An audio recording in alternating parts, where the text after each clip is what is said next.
En l'an 2000, le prix Nobel de médecine est attribué à Eric Kandel.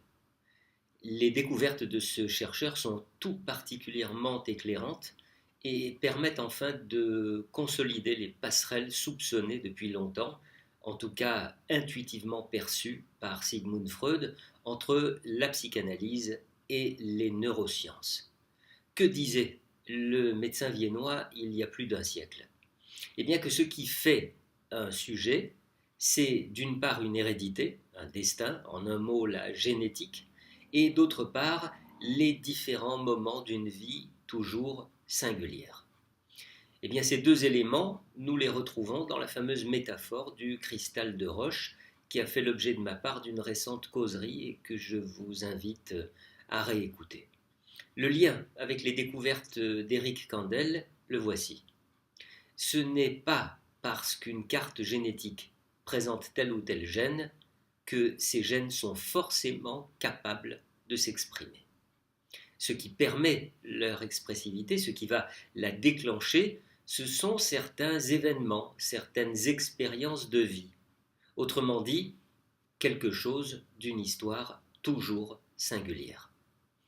Cette modulation du patrimoine génétique en fonction du contexte, c'est ce que l'on appelle l'épigénétique. Et l'épigénétique nous offre deux messages plutôt optimistes. D'abord, nous pouvons affirmer aujourd'hui que l'homme n'est pas seulement le produit de ses gènes et que rien n'est irréversible par rapport à sa carte génétique. On sait que les événements traumatisants et les empreintes associées à ces événements laissent des empreintes parfois très profondes en nous et sont capables de modifier l'expression de plusieurs centaines de gènes. Mais ce que l'on sait moins, c'est que les émotions positives, elles aussi, ont la capacité de laisser en nous une empreinte.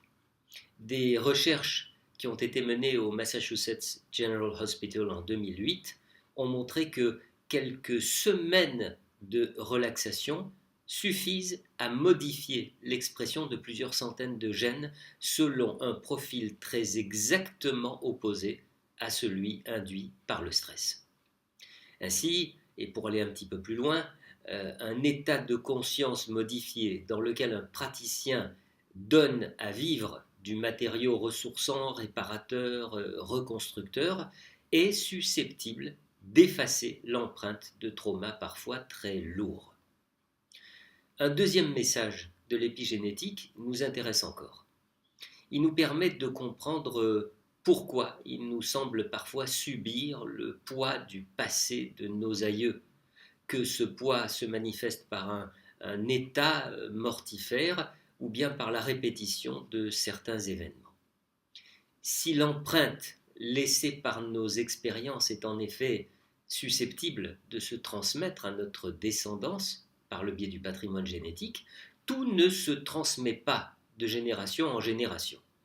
Tout dépend si l'inscription des expériences de vie se fait dans le cerveau ou bien si elle se fait dans les spermatozoïdes et dans les ovules. C'est là, par exemple, toute la différence entre une personnalité marquée par un stress psychologique profond qu'il ne transmettra pas à sa descendance parce que l'inscription sera seulement cérébrale, et d'autre part, les caractéristiques génétiques qui peuvent être transmises à l'identique à la descendance parce qu'elles seraient imprimées dans les spermatozoïdes ou dans les ovules. Et quand bien même, si les empreintes étaient transmises à la descendance par le biais de la carte génétique, est-ce que ce serait quelque chose de définitif? Eh bien non. Non, parce que les empreintes laissées en nous par des événements traumatisants peuvent être littéralement inversées. Nos expériences, nos émotions, nos actions façonnent l'expression de nos gènes en permanence et nous permettent d'agir sur leurs conséquences en termes d'expressivité génétique. Comprenez donc que rien n'est irrémédiable.